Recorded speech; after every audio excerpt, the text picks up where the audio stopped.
nọ n'ugwu nsọ anyị nwa gbagochi ugwu nsọ gbatuo ugwu nsọ anụ anyị nọ n'elu ya kịta anyị gbago ya gbatuo na nwanne gị nwere onwe Iyata ministry. Iyata ekpetotu.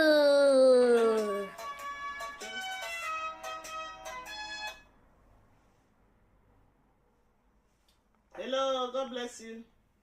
God bless you. Oh, enwetara m alert 300,000. Ngị nwa bụ Nneka.